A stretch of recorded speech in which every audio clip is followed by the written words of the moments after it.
Hey everybody, Youngman Brown here. Just to give you a heads up, today's episode contains adult language, so if there's kids around, or if you don't like adult language, maybe skip this one, although I highly recommend that you don't because it's one of my favorite conversations that I've had thus far with a guy who does a little bit of everything, including producing music. And with that in mind, our intro music is not our usual theme song, it is Depth and Magic by our guest today, Tyler Thrasher. So that's all I have to say. I know you're going to enjoy this episode with Tyler Thrasher. Your Creative Push, episode 228. If you're lying in bed as you're falling asleep and your subconscious starts screaming, like, do this cool shit, like, get up, write it down, and then go back to sleep, then wake up and at least attempt to begin that idea, that thing.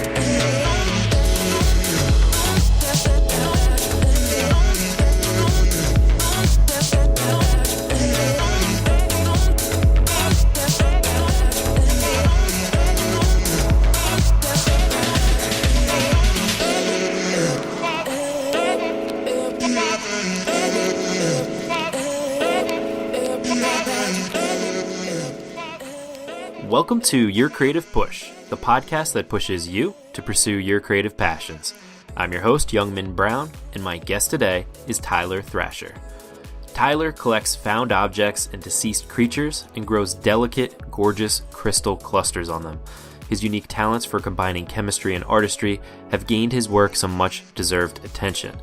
He is also an artist, a music producer, a traveler, a rare plant collector, and a photographer, just to name a few of his creative passions. Tyler, welcome to the show, man. Hi, yeah, thanks for having me. Oh, of course, man. Thank you for being here. So, there's so many things that you do. I guess we should start maybe at the beginning. What was, like, your first, creative passion? Well, it's funny, because, right now everyone kind of knows me for, the crystallized stuff. But I think with a lot of artists, my first passion or introduction to art was 2D stuff, like drawing and painting. I took a lot of courses in high school, and that's kind of what introduced me to the idea of doing art as a profession. So I think my first introduction to art was pretty basic. I just spent a lot of time doodling, and I wanted to be an animator, so I spent a lot of time watching cartoons and learning how to do character design and stuff. And that was kind of just my hobby in high school. I guess from that point, I started experimenting with other mediums. So one of the things about that I try to do on the show is to get people that do a couple different creative things. And I think you are definitely one of those people, and so much so that it kind of breaks my brain, thinking about all the stuff that you do. So I guess, how do you balance all of those things? When you get a set period of time, you're like, I'm going to be creative now, or I'm going to get to some kind of passion. How do you decide? Is it just what you want to do at that particular moment, or do you kind of have a rotation? Ooh, I don't know. This is all kind of new to me, me not being in school and learning how to navigate that, because there's so many things I love doing, so many things I'm curious about. And so it's been pretty tricky. And really, I don't even get to pick what I'd like to do or want to do on a particular day or any time. It's kind of what my brain needs. I find that I'll try to sit down and draw sometimes. My brain is in music mode. And I'm like, okay, well, I guess I got to make music. Or I sit down and try to make music and I can't figure it out. And the whole time I'm like, okay, maybe I need to draw or paint. And then I do that. Or say there's some weird science experiment I want to perform. I can't do anything else until I get that science experiment out of my head. It dictates anything else I try to do. And so it's really weird. I'm not entirely convinced that I consciously get to pick what it is I want to do. And I'm still trying to figure out why that is. I don't know if it's like from a science standpoint, maybe the couple of days leading up to that time I'm going to sit down and draw, was I listening to a lot of music. And so my brain was processing and formulating the kind of music I want to make. And so 2 days later, it's like, all right, this is what we're going to do. You're not going to draw. You're going to make music because I've been doing this. Like, I think a lot of it takes place in my subconscious. And so I just kind of have to go with whatever my brain needs. I don't know if that's a weird way to put that. But I don't know. I have a lot of interests, and I just make time to do something. I don't really pick what it is I want to do. I just go, okay, I need 3 hours today to create. And I don't really know what it is I'm going to do till I sit down and I go like trial and error. Like, oh, you're not going to paint. Oh, you're not going to shoot. Oh, you're definitely not making music. And I kind of have to figure out what it is my brain wants to do for that bit of time. Right. And you have that quote, scratch every single itch. Yeah. And I love that. I really love that quote because I think a lot of people often brush off like some of those itches because they feel like they haven't fully like scratched the itch that they've kind of defined themselves as. Like they've been painting for 5 years, so they're a painter in their mind. They're like, oh, like this song inspires me. I would love to like get into music, but no, I'm a painter. Mm-hmm. So would you have any advice for them, like somebody that's kind of stuck in that like kind of typecast? Yeah. Well, one thing I really like to talk about is curiosity. I think that's a huge component in, I think, being a human and creating is curiosity. And I think it's total bullshit, to pick one thing. I think that is reminiscent of an education system or this like societal voice that says, pick one thing and then do that till you die.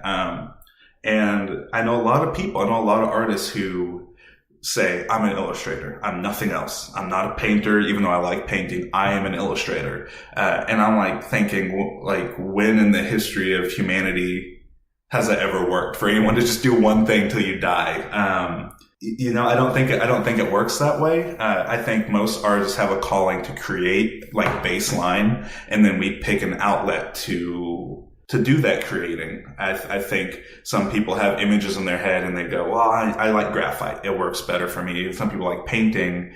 And then people experiment and go back and forth. I think that for someone like you said, like if they're like, I'm a painter, but I heard the song and I really like it, but I'm not a musician, I'm a painter.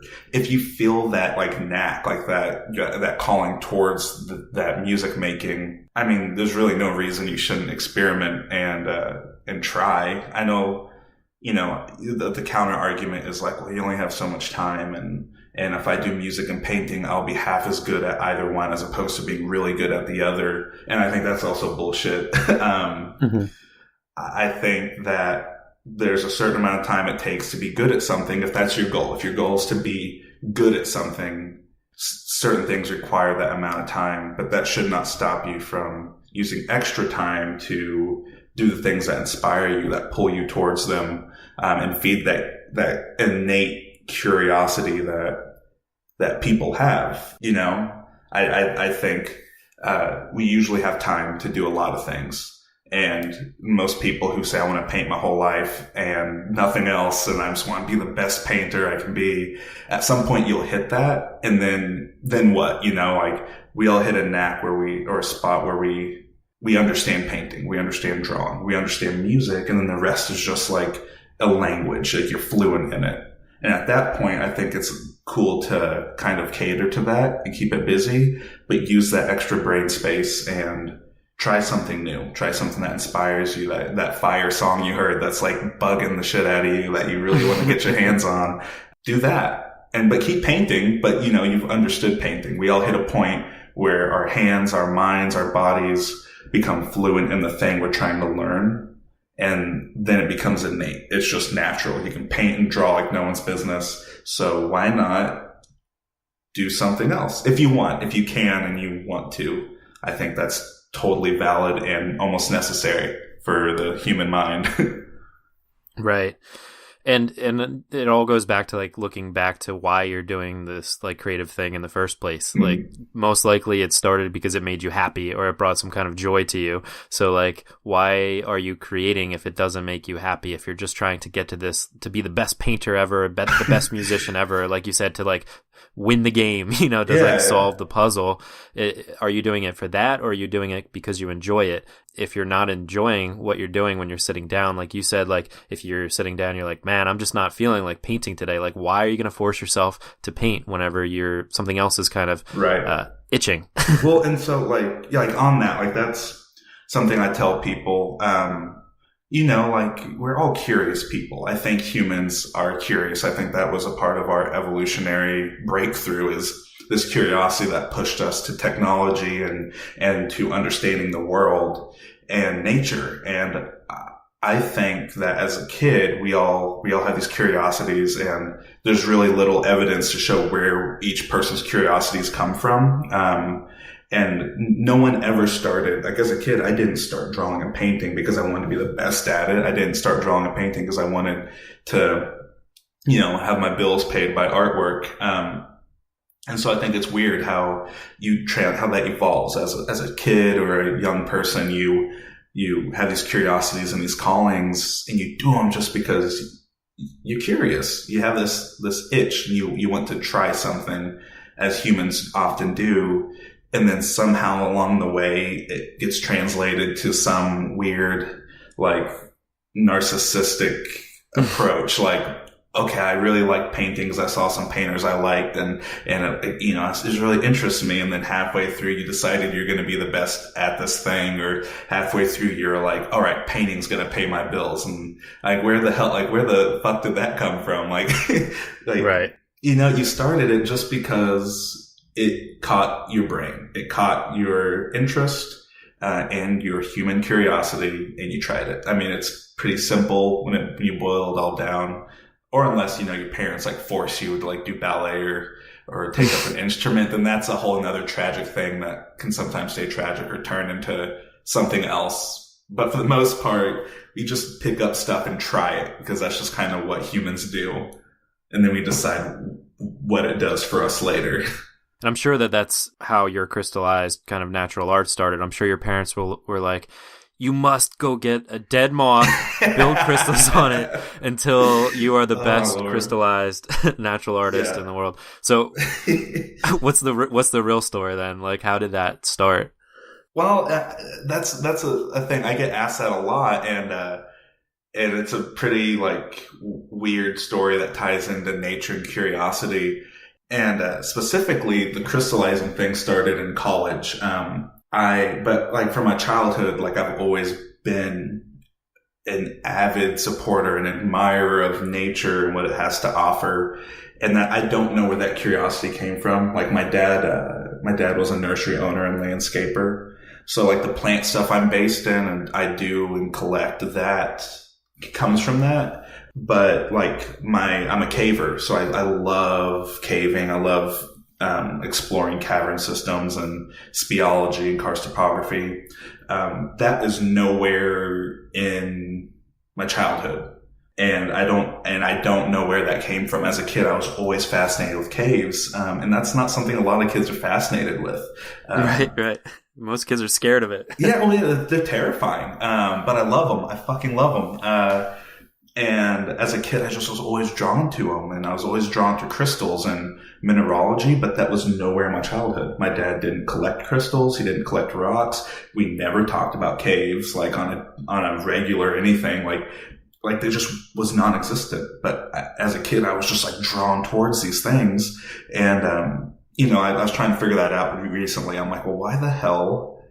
Where did that come from? Because some people are curious about like food, like some people really get into food or dance, and that's just some things kids are like curious about. And I'm like, well, who decides that? My parents didn't introduce that to me, all this stuff. And so I started thinking like, what if it's DNA based? And I thought about that. I was like, you know, how much of my DNA dictates what I'm curious about? Because you hear like they've recently found out that they think a portion of DNA is from like stress. So like trauma and stress from past generations can get passed down in the DNA. Like that's why we're afraid of snakes and stuff. Yeah. Well, yeah. And like, so like your grandparents, like if your grandfather was like in the Vietnamese War, like they went to Vietnam, sometimes they think that trauma can get passed down in DNA, which kind of makes sense to me. And so I was like, well, how much of my DNA was dictated by my natural curiosity in caves? And I found out my great grandfather was a coal miner. It's weird. And like, okay, to be fair, nothing about coal mining is fun. Like, I'm not saying, yeah. I'm not saying coal mining is the same experience I get from like crawling through caves, but this tendency to be a part of the world underneath our feet, this tendency to, kind of like it's in my blood. It feels like it just like I can't help it. And I found that out. I don't know. I found out my great grandfather's a coal miner, and like something in my brain clicked. And I was like, well, fuck, duh. Like that. I mean, yeah, it's in your DNA to want to feel like you have to be underground or have some part of your DNA have this familiarity with being underground. So that kind of started as a kid, this curiosity that I can't pin down. I went to college in Springfield, Missouri, which Missouri's filled with caves. I mean, like quite literally anywhere you could stand in Springfield, there's probably a cave within 3 to 5 miles of you. Oh, wow. I found over 100 caves in just around Springfield, Missouri, just hiking. And I got into caving in college just because I was bored. And that was something you did. Like my school did like caving trips.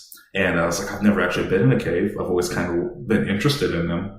And I went in my first cave, fell in love immediately. It felt like home. It's one of the weirdest feelings, like the first time I ever stepped foot in a cave. And I was like, this is what my life has to look like for the rest of forever. Like if caves are not a part of my monthly life or a part of my regular narrative, like my life's gonna suck. And it's because it's like, okay, it's not gonna suck. It's just gonna be like it was before this cave. But now that I got a taste of it, I was like, this is home. This is what my brain needs. So I started caving on my own outside of school and like taking people to caves and finding my own caves and just crawling around for hours. And it brought me back to mineralogy, and crystals, and funny enough, those are all curiosities I lost through the school system, like middle school to high school. I kind of lost the things that I loved as a kid. And you go to college and you have more free time, and it's about picking what you want to do with your life or what you want to explore. And I refound these old like friends of mine, caves and crystals, and I had taken a lot of chemistry in high school, just out of curiosity. I was like, I'll take a lot of chemistry. I loved understanding the world at that atomic and molecular level. And so between college and high school, I combined my curiosity for chemistry, my love for crystals and caves and mineralogy.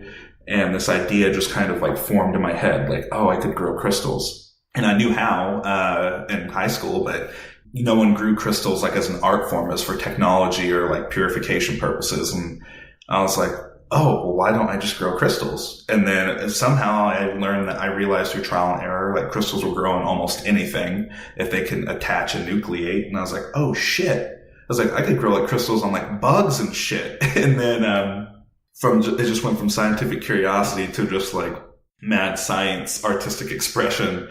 And, it's just kind of how it happened. I just was like, I'm going to grow some crystals on a fucking bug. And, and it happened. And I was like, oh my God, this is so cool. And it was so different from anything I had done in college.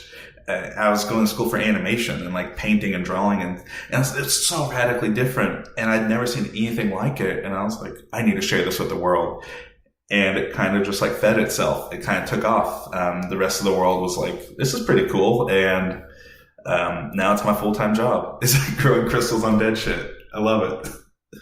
That's so cool. And that's what I love about you, and the kind of one of the messages that I try to convey in this podcast is if you get an idea like, let me grow crystals on fucking bugs or whatever it is, something that you've never seen before, to like really embrace those ideas, because you get to be like a pioneer. You get to do something that really nobody else kind of does. And then, like you said, show it to the world. But like the fact that there's nobody else that does it, or you really haven't seen it before, don't let that be a thing to like hold you back. Have that be like a thing to like spring you into action, to like really push you towards doing that crazy out there thing, you know? Yeah. Well, and that's another thing too. It's like, you know, a lot of artists and creative people, and we hear it all the time. Like, people want to do something different and something new. And we live in like I think we live in a really, potent time for technology and advancement and discovery. And we hear a lot of people say like, oh, everything's been done before, or, you know, I hear this a lot, like, oh, there's nothing new under the sun. Like, I hear that bullshit all the time. And so like what I said, I think it's bullshit. And not that doing something new has to be a part of your narrative. Like, that's the other thing. I don't think being a good artist means you have to do something no one's ever done. I just think it's really impressive and important when people have ideas and they at least try to do them. You know, nothing kind of breaks my heart more than hearing a friend or a peer go, I have this really cool idea.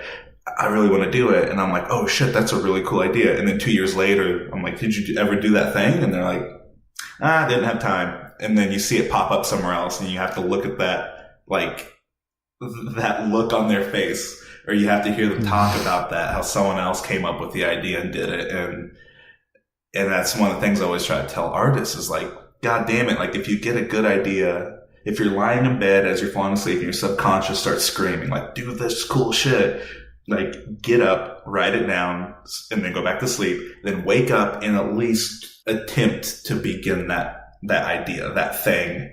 I think that's like so important. And I would love to see that more in like young artists and people starting out. It's like, just at least try the damn idea. Like, you don't need all the resources, but, you know, take the first step, try it, try the medium or the approach, and do your research and just at least, I don't know, get your feet wet. You may find out you hate the idea and that it's not feasible. You may find out it ends up being your full-time job. Like, you never know. Yeah, in her book, Big Magic, Liz Gilbert talks about the idea that like ideas are like living almost, and like they'll go, if you pass up an idea, it will go on to like a different host, if that makes sense. And I do see that often, and so often when I talk about my podcast, like in real life, like at my job or whatever, and like, so I'm a poker dealer, and like someone, like, I'll mention it to one of the players, and then another player will be like, oh, like, I always wanted to write this novel, or I started a novel, it's still sitting, whatever. And then like 2 years later, I'll be like, oh, like, how's the novel coming? And I'm like, exactly where it was. I think a lot of that has to do with kind of what you're talking about before, with like how when you go to school and college and stuff, like, it's great because it builds you up to be like a functioning member of society or whatever, and especially like niched into your job that you're kind of going to try to pursue. But while it builds you up, it still it strips you down too, because it takes away like all of your other interests that, like you said, like that you lost throughout school, that you, like, old friends, you know, that you were able to get back to. And I think that when we go through this kind of river of life, it's like we forget about those things, and we feel like we have to be defined by this job or this path that we've set down, and we can't like explore other avenues like you're very actively doing.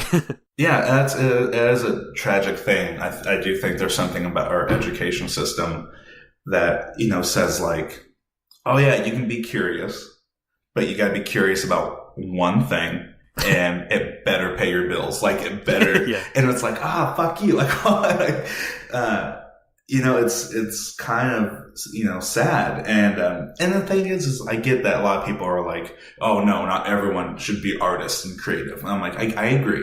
And that's not for everybody. I know people who are entirely happy and content with a 9-to-5 job, their family, their movies, whatever it is. You know, like, life isn't meant to be like, do something grand and creative before you die or it's meaningless. That's how artists feel. But that's an artist thing. That's not every human thing. You know, some people are just very content going to school, picking something to pay their bills, and then using all their free time to just have fun. And to me, that's just as meaningful as like me trying to make some piece of artwork that defines or describes some grand idea or some part of my life. I don't know. I don't think art making is for everybody, but I think those who want to make art and be creative are going to have a hard time with the school system because or at least our school system, our education system, because it's catered around being a productive member of society and making something that contributes to everybody and a family. And, sometimes art making doesn't always reach that goal. Absolutely.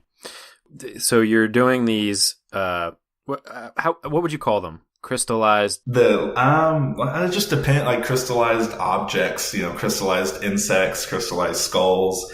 Mostly it's just like things that are natural objects that you would never find crystals on. That's just kind of like the narrative of that. Right. So as you're starting to do this and you're like, this is so cool, did you always have like a path where you're like, I'm going to make this like a form of art and this is going to be like kind of my not shtick, but this is like my thing, Yeah. Yeah.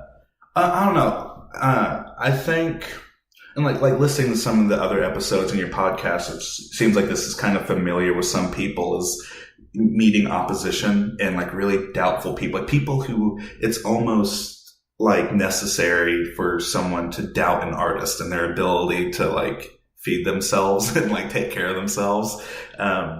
And a lot of my life has been met with opposition. A lot of the choices I've made, I don't know what that is. Like the reason I took chemistry in high school is because I had friends that said I was too dumb to take chemistry. They're like, you're not like you don't do anything seriously. Like there's no way you would pass a chemistry class. So I took a chemistry class to prove them wrong. I went to school for animation.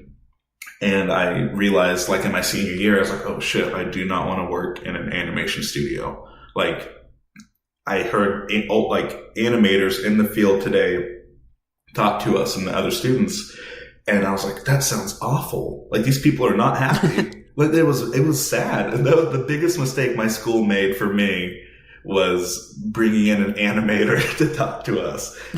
This really sad guy walks in. He's like, yeah, I work like, 200 hours a week and I don't sleep and I'm not in a relationship anymore. And I don't have any time to do any of my own work. He didn't say it that explicitly, but he kind of hinted at how hard of a job it is. And I was like, what are the positives? And they're like, I get to use my degree. I'm like, okay, fuck this. That's not, and so the first step I took towards like doing art for myself was right there. I said, fuck this. Like I got my money's worth. I think like I went to school, got my degree, and I've learned enough, to be able to do whatever. I think I've made it worth it while I was at school, but I'm not going to do this.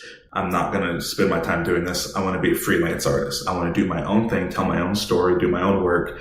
And that's not something for every artist. I'm not saying like, oh yeah, that's what an artist is. Like, no, that's not it at all. For my brain and for me, I was not going to spend any of my time doing Dora the Explorer or like animating Nickelodeon shit. Like that's just not what I was going to do. So I told my teachers, like, my teachers were like, oh yeah, what's your 4-year plan? Like once you graduate, who do you want to work for? And I was like, myself.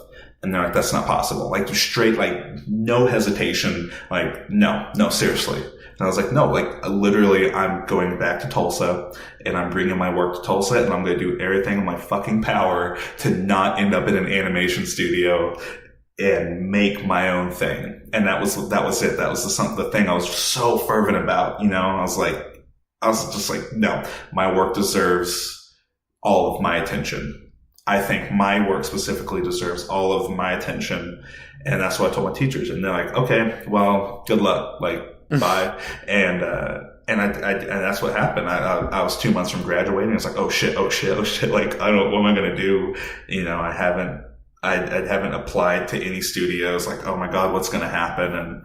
And I just put every single bit of my energy, my mind, my curiosity, every part of me was focused on how am I going to use my work to support me And that's a very bold, selfish thing to demand of your work. And I know that and I get that, but my brain would not be able to handle using my skills or my curiosity to tell somebody else's story.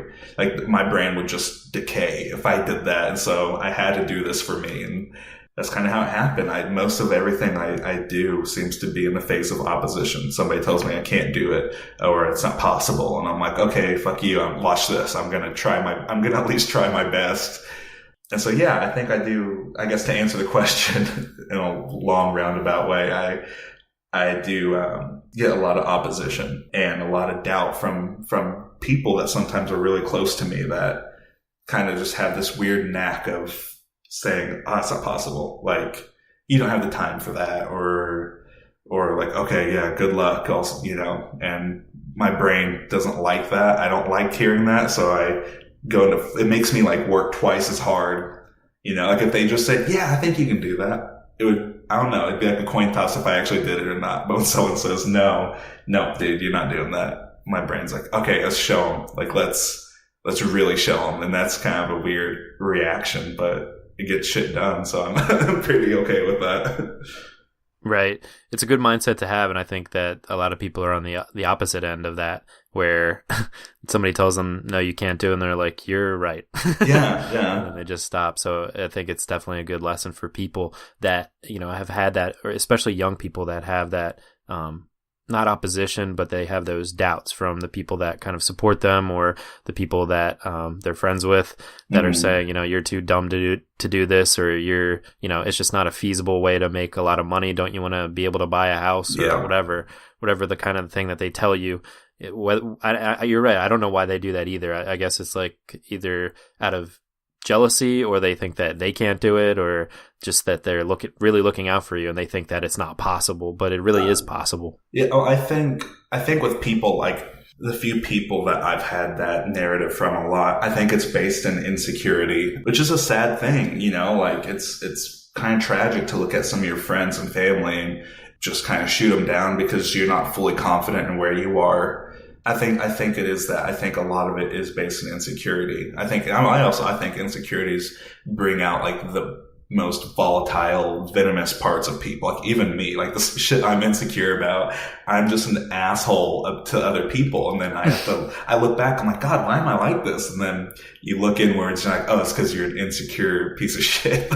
like you have some stuff you got to work on. And I don't know. It is interesting that happens and that people have a tendency to tell others that they can't or shouldn't. I don't know. I would probably say it's based on insecurities. Yeah, but just to kind of ignore that's their own problem and just prove them wrong like you do. Yeah. Well, and the weird thing is I used to fall into that. We all did. And, I used to go like, okay, like I'd have something I want to do. And someone's like, no, you can't.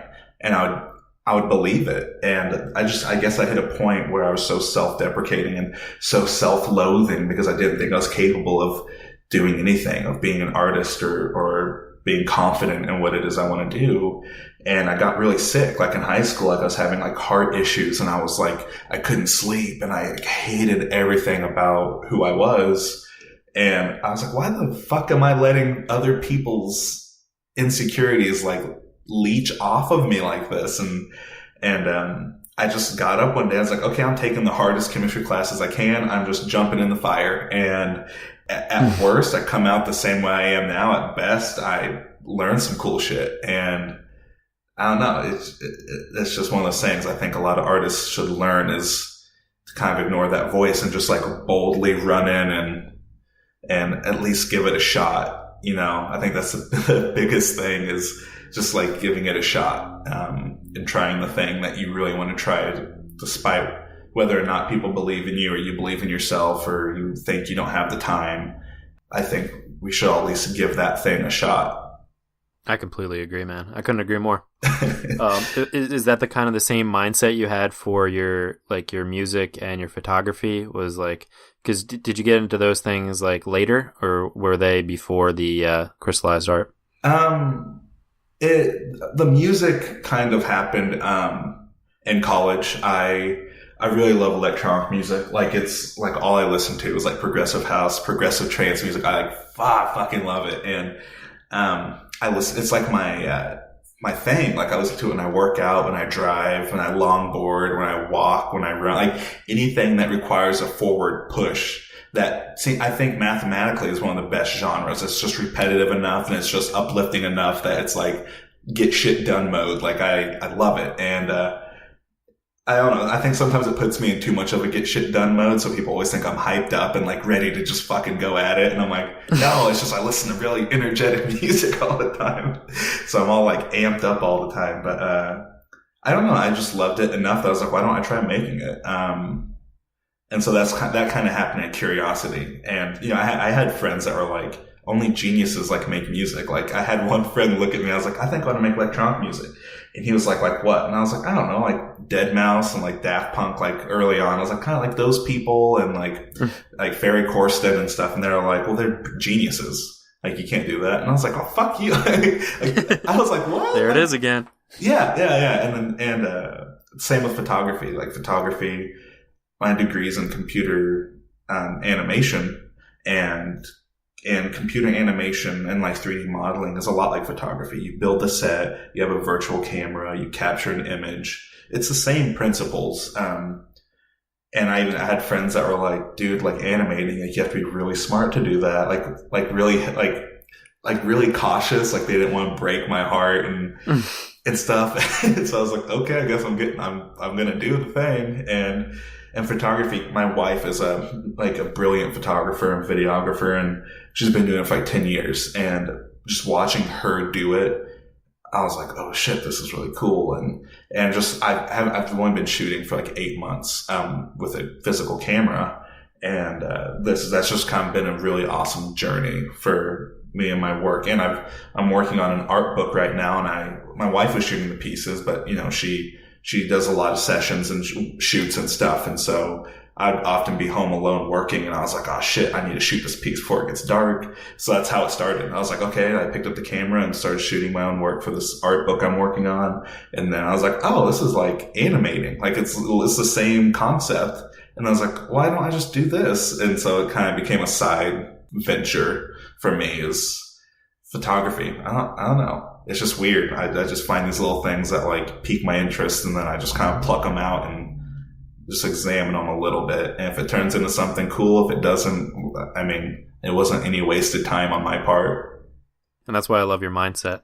It's a good thing your wife wasn't like, well, you know, photography's pretty hard, honey. No, Molly's pretty good about that, because she knows it's like one of my huge pet peeves is like, yeah.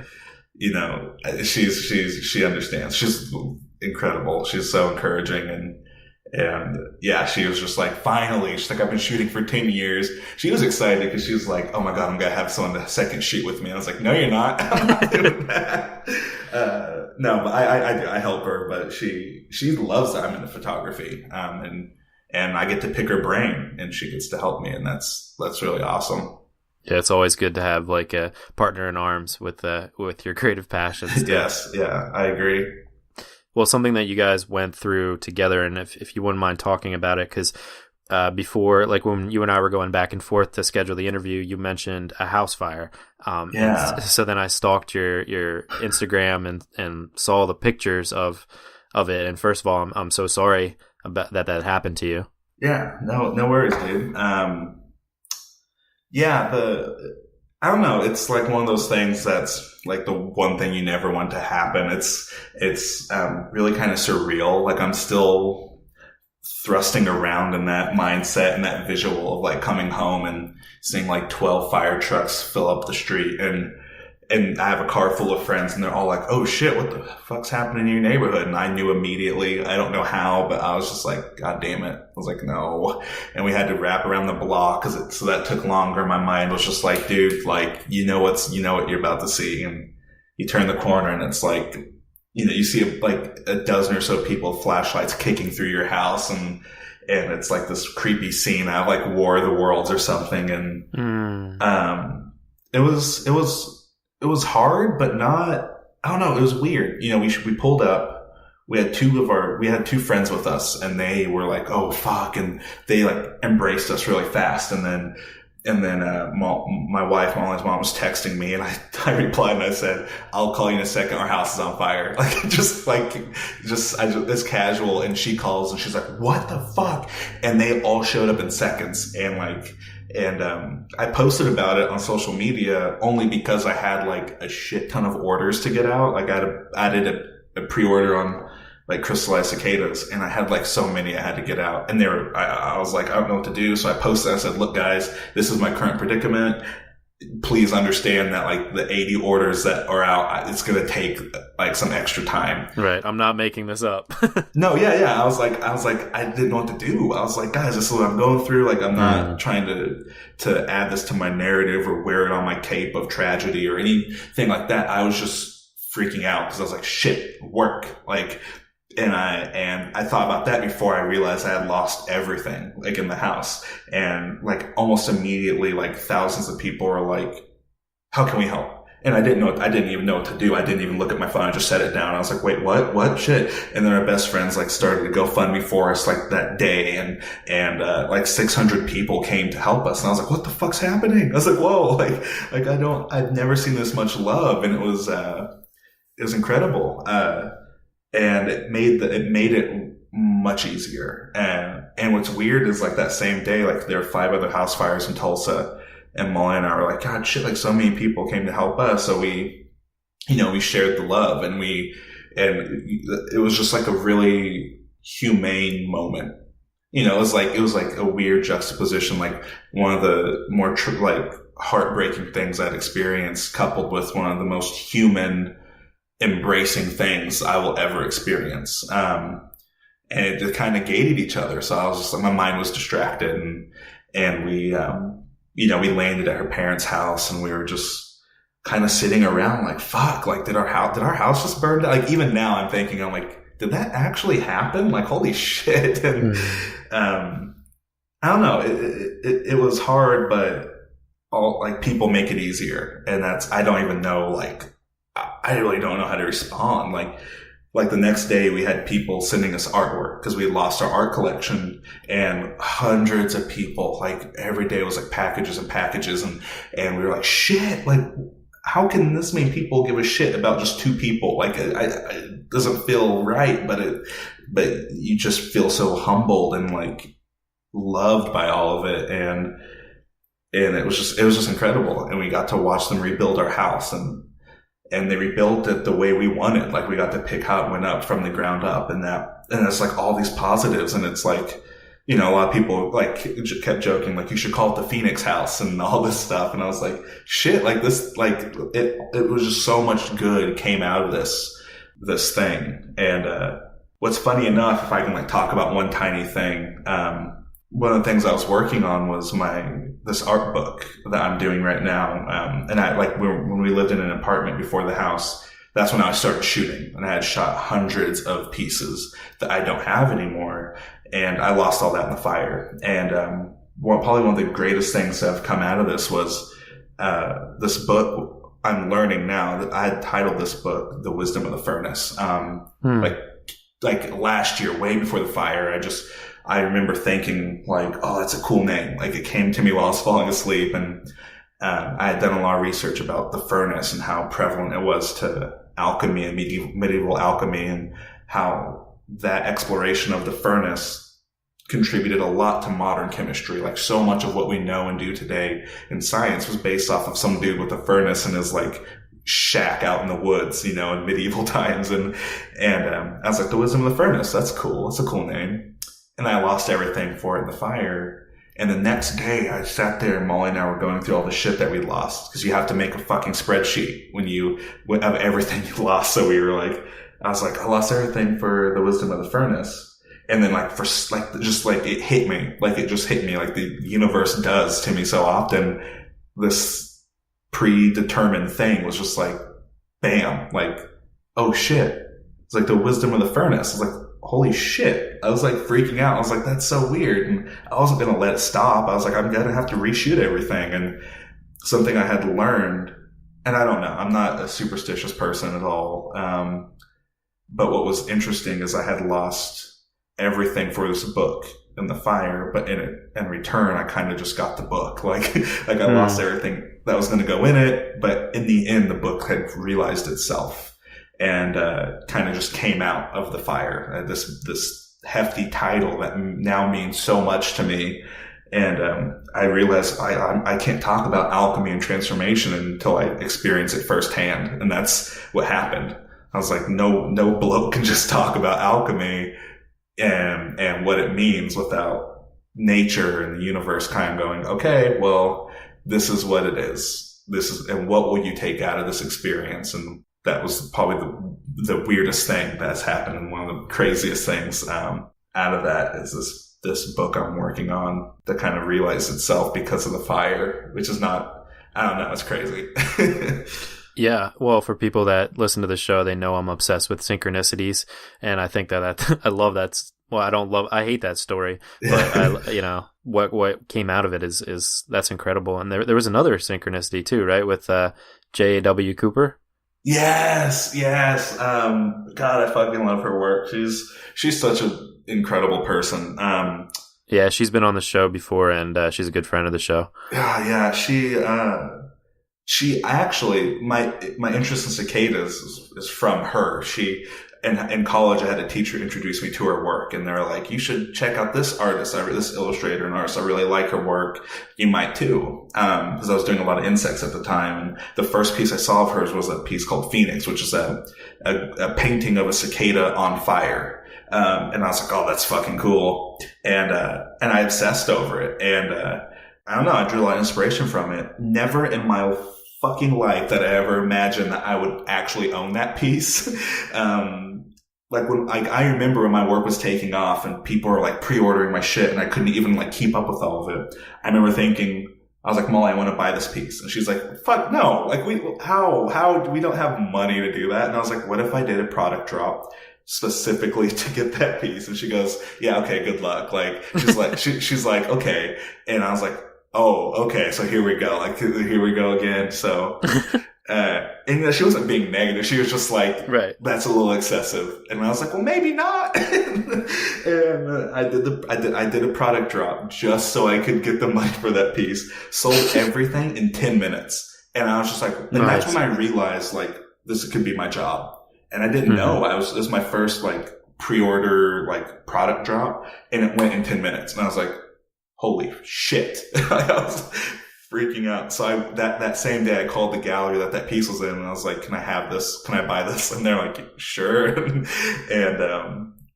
it was like one of the first like real, visceral like pieces of art. God, I remember getting, and I was like, this is one of the best things I'll ever own. Like this is, and I have it. I have the piece that inspired so much of my, journey into like alchemy and entomology, and it's just a big component in my college career. And then I end up like getting to like trade my artwork with her and getting to meet her. And I had a show. She invited me to be a part of a show we had last year in Tucson. And I was just like, what the fuck is my life? Like holy shit. And, I had that piece, the cicada on fire, and it was one of the few things to survive the fire because of the frame. That whoever the fuck her framer is, like, holy shit. Because the rest of the frame was just botched. It was just burnt. It was covered in smoke. It was, just beyond repair. And I remember I couldn't even see the piece because the glass was covered in smoke. And you can't get it off, and you're not supposed to touch it because it's like full of cancerous plastics and stuff. So you're not supposed to fuck with the smoke. And I remember being that night after the fire, I was cutting the frame open from the back and I was like, oh God, like, please tell me this is okay. Cause you can't replace that. And I pulled it out and it was in perfect condition, like untouched, like no smoke got in the frame at all. It was like brand fucking new. And I was like, this is so much like, what the hell is my life that this thing called the Phoenix, this piece that was a huge inspiration for me, made it. It was just crazy. I don't know. It's crazy. But that is another weird coincidence with the house fire. A piece called Phoenix was one of the few things to survive. Yeah, it's the best. Yeah. The really good things that come out of that story. And my wife and I were actually talking about this the other day because she's gonna hate me for saying this, but she put tater tots in the oven with some cardboard, and it caught on fire. Oh. And then she's like, yeah. So, but anyway, it was fine. Like I got it out and put it on. Yeah, I put it in the sink, and she was pissed that I got her tater tots wet. But well, that's a lot. That's very, it's better that than like your house being soaking wet from fire. Absolutely. She tried them and they were too soggy. She said. But oh my god. Anyway, we had she had a long time to think about it afterwards, and she was like, "What if like the house did catch on fire? What if like what would I do?" Yeah. She said that she would get the dogs first, yes, and then our hard drives second, because that's all. Like she does photography as well. And I, all my episodes, all my writing, everything that I've done. And I'm like, no, just the dogs, like just the dogs. But it shows what like creative people, like where your mindset is and how important all your work is to you. Yes. So that's why I was wondering, like, how long did you let that like kind of affect you before you started to create again? Yeah. Okay. So first off, this is just directed at you and your wife and anyone else that's going to listen to this. Put your shit on the cloud. Seriously, tell your wife, put every fucking, pay whatever, just put it on the cloud. Because my wife lost everything we shot, our trip to Iceland, all this stuff. And it sucks a lot. Put your shit on the cloud. All you artists, musicians, everything. Put it on the cloud. Hard drives are cool. They're not fireproof. Put it on the cloud. But yeah. After the fire, I actually just created almost instantly. What's something I've learned recently is, so I started shooting a month before the fire, and the day after the fire, I remember sitting there and I started this nude nature series. So it's a series where I work with these models, and they're not all professional models at all. They're just people, and they for whatever reason, they asked me to be a part of this journey and literally just walk out in the woods naked and shoot it, which has yielded some very inspiring images from my work too, and my references and stuff. And all these people I shoot get something different out of it. And right after the fire, I had a friend who I had shot nude in the woods, and I remember walking through the house that was all black and burnt down, and I was the day after, I looked Molly dead in the eyes. I was like, this would be a badass backdrop for a photo shoot. Oh my God. Yeah. So I texted my friend, and I was like, can I shoot you naked in our burnt down house? And she was like, fuck yeah. And she felt so honored to be a part of it. And for me, it was just a simple, how often you get to shoot in a burnt down building? How often? Not very often. You don't get that option. And I was like, we have a burnt down building. I have a camera. I have a friend that would get naked. And I was like, let's make some cool photos. And we did. Wow. She showed up, and she hadn't seen the house. So for her, it was this very emotional thing, which kind of warmed me to know that there was someone out there that could feel so much for us and our predicament. And, the photos are very raw and emotional because it's real. All those things you see in the images, she felt, because she was she had been to our house literally the day before, and then she comes by, then the second time she sees it, there's nothing. It's just all burnt and ruined. And I got some very emotional, raw photos. And for her, it was this thing. For me, it was just this looks cool. This is going to be cool. And I can use it as a part of this. I mean, I literally, the day after, I was I'm not going to stop. I can't stop. I can't stop long enough for this to become heavy. I gotta keep moving. I gotta keep creating this. I will turn this into a reason to create. This should not, just because I lost the shit I've made doesn't mean I should lose the shit I will make. And that's why I was I'm gonna use this shit. If this fire is gonna claim everything I ever made, I'm gonna fucking use the shit out of it. It will be utilized. And that was the trade-off. I was okay, it's time to create. And from that point on, I started shooting more people.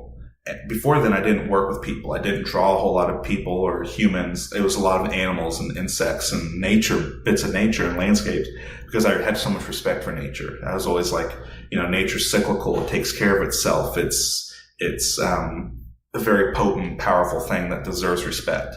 And I didn't really feel that way about people so much, just from like my upbringing and things I had gone through in life. I just kind of was like kind of really pessimistic about people.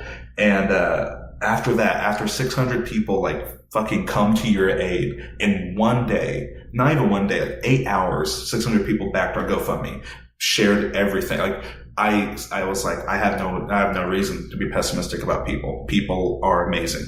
Like, despite some of the things that are happening, despite certain things, people are incredible. They have the potential and capacity to be nature, to be cyclical and be self-nurturing. And we got sucked into this web of humanity in 8 hours without even being able to think about it. And so I started incorporating people in my work. I didn't even know that connection happened until like an interview I had recently. And I was just like, they said, you started shooting people after the fire. Like, why did that happen? And I was like, oh shit. Huh. Yeah, I had no idea. They noticed it. Like, they did their detective work and were like, after the fire, more people. And I was like, I guess this is the only way I can explain it, is I had this deep love for people and the people that, you know, say, I've shot people who that are looking for self-confidence, and, you know, they're like, okay, fuck it. Like, I'll be a part of the series. And, you know, we're in the woods and I'm shooting them naked, and they're like embracing their body. They're embracing what it means to be a part of nature, despite like stupid bullshit societal things and insecurities.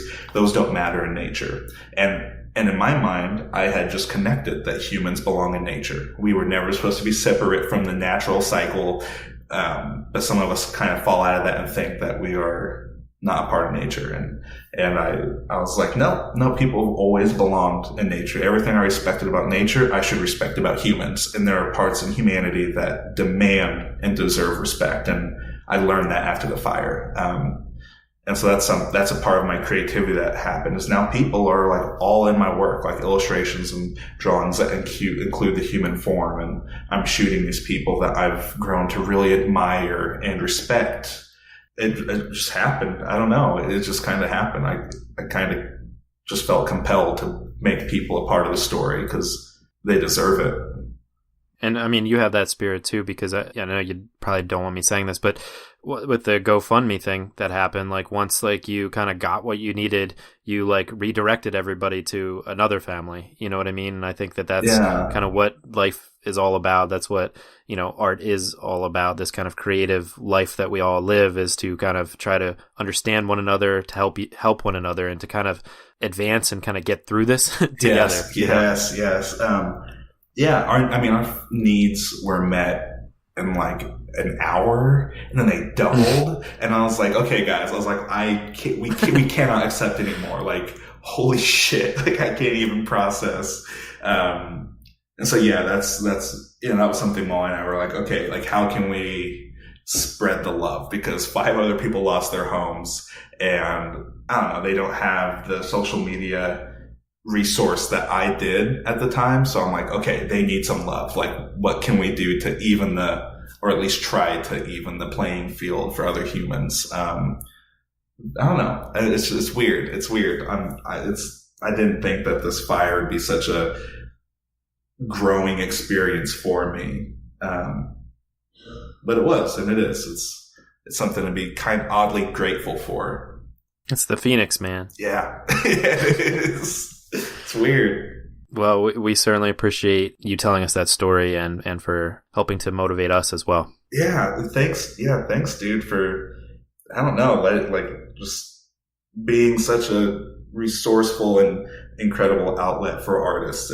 It's really refreshing to see somebody give a shit about creative so much, and to kind of give them a platform to talk about themselves and offer something for others. It's a pretty cool fucking thing I think you're doing, dude.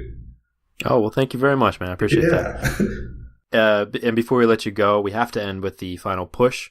And this is where I ask you to reach through the microphone and grab the shoulder of one of the listeners that you've already really inspired today, and just give them your best kind of final words of advice and really push them to pursue their own creative passions. Yeah. Okay. Yeah. So I know you ask this all the time. So I was like, fuck, what am I going to tell? Fuck. Pressure. Yeah, I know.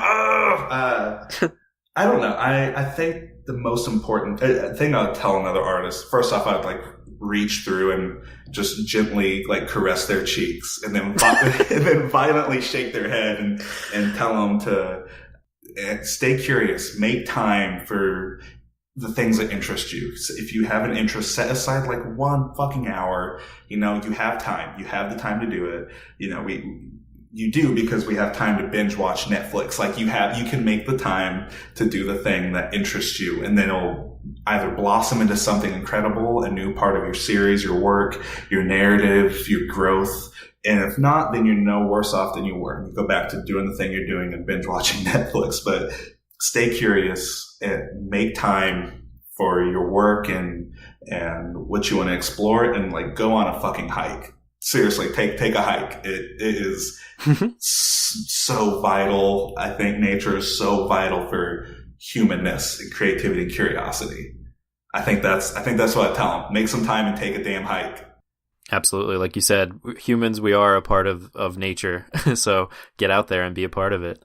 Yes. Dude, Tyler, thank you so much for coming on the show today and for giving us that push. Yeah, thank you, dude, for having me. This is really fun. Absolutely, dude.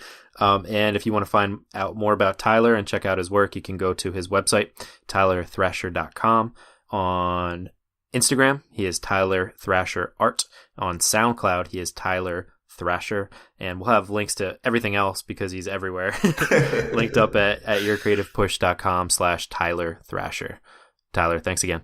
Yeah, thank you, dude. I told you guys it was going to be a good one.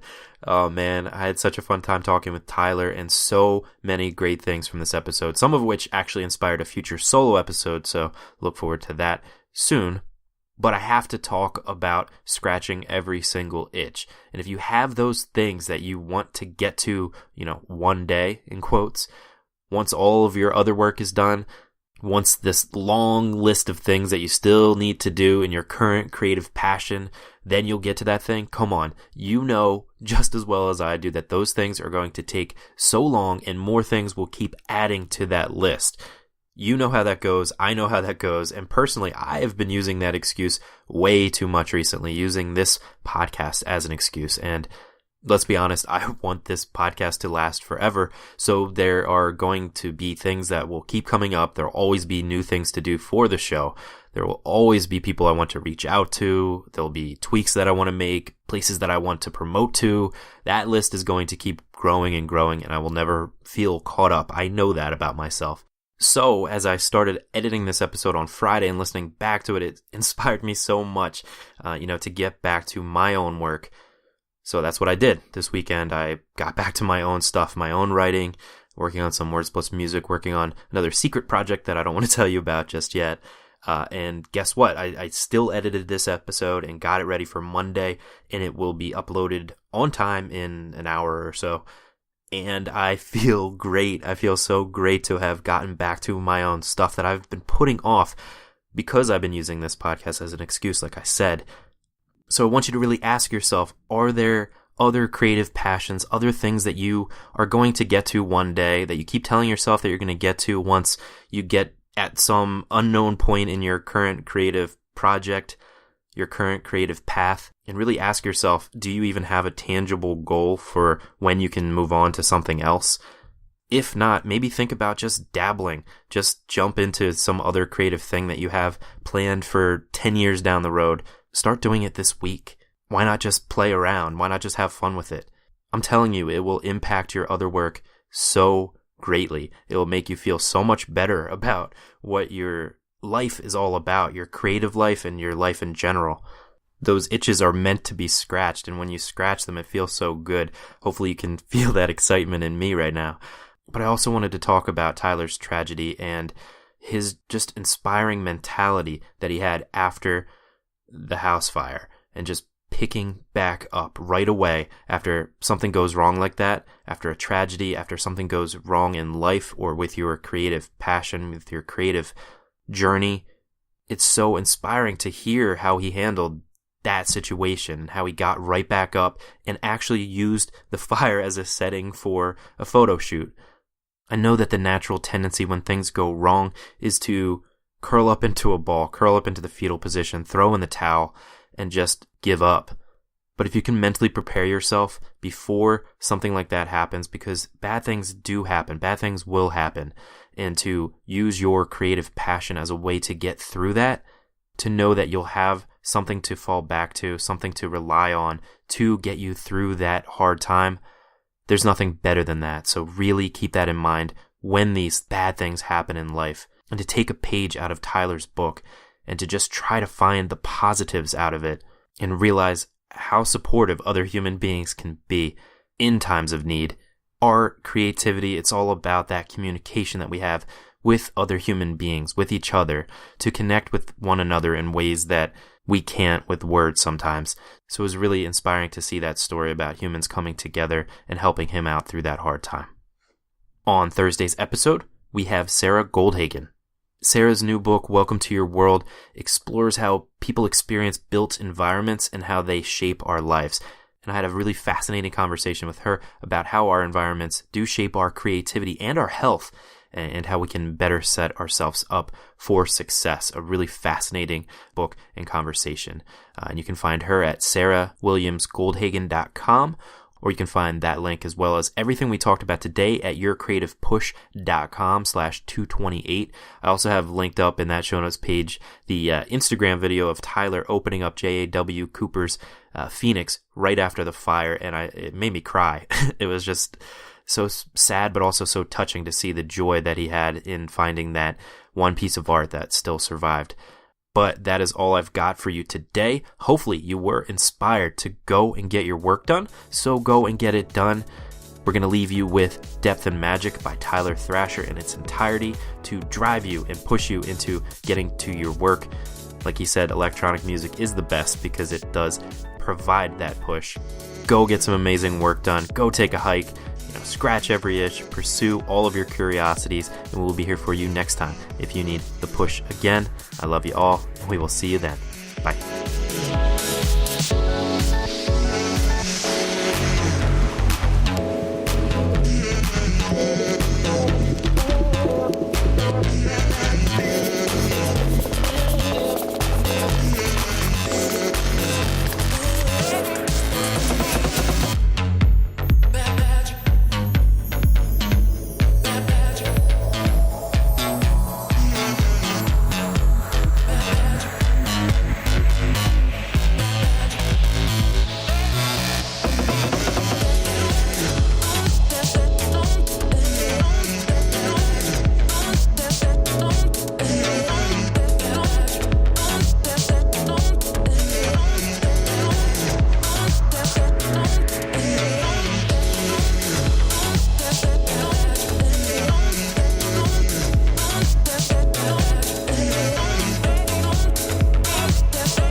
Never miss a push. Head to yourcreativepush.com/subscribe to find the easiest way for you to subscribe to the podcast.